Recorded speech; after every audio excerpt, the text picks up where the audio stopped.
eser dağdan dumanı. Anamın gözleri yoldadır birce gümanı.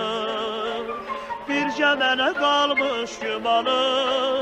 Gidip görüm əziz anamı.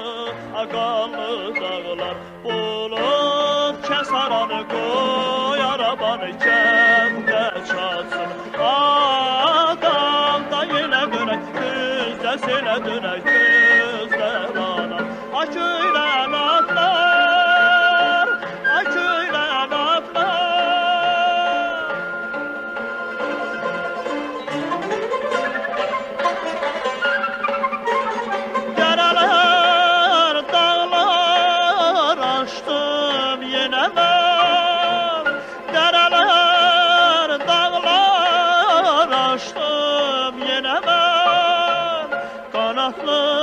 Atlarım kuş gibi bu düzlerde şığıyam.